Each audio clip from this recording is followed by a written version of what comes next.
शिंदे की पार्टी में शामिल हुए शिवसेना के दिग्गज कीर्तिकर उद्धव सेना छोड़ने वाले 13वें सांसद बने। मुंबई उत्तर पश्चिम से शिवसेना सांसद गजानन कीर्तिकर शुक्रवार को मुंबई में एक कार्यक्रम में एकनाथ शिंदे के नेतृत्व वाली पार्टी में शामिल हो गए। 79 वर्षीय कीर्तिकर शिवसेना के 13वें सांसद हैं, जिन्होंने बगावत की और शिंदे के गुट से हाथ मिलाया, जिसे अब बाला साहेब बंची शिवसेना कहा जाता है। मुख्यमंत्री एकनाथ शिंदे बाला साहब ठाकरे के साथ कंधे से कंधा मिलाकर महाराष्ट्र के हित में कई वर्षों से काम कर रहे हैं।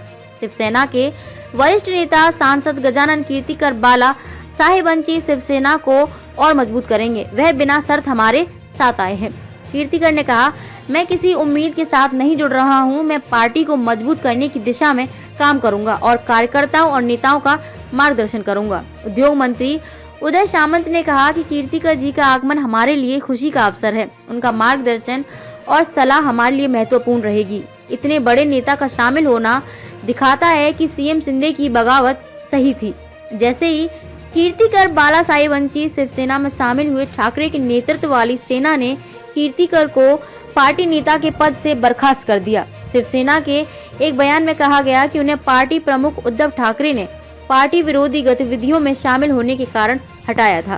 शिवसेना के सूत्रों ने कहा कि कीर्तिकर के बेटे अमोल शिवसेना में बने रहेंगे। उन्होंने कहा कि अमोल ने शिवसेना नेताओं से कहा है कि उनके पिता शिंदे के गुट में शामिल नहीं होने से उनके अनुरोध के बावजूद निजी कारणों से वे गुट में शामिल हुए थे। कीर्तिकर प्रभा देवी के रविंद्र नाट्य मंदिर में सांसद राहुल शेवाले और विधायक सदा सर्वकर द्वारा आयोजित एक कार्यक्रम के दौरान सीएम एकनाथ शिंदे की उपस्थिति में बाला साहेब बंची शिवसेना में शामिल हुए।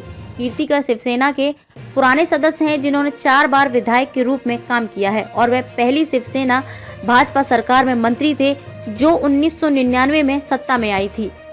लोकसभा 2014 में मुंबई उत्तर पश्चिम से एक सीट, जिसे उन्होंने 2019 के निकाय चुनावों में बरकरार रखा था।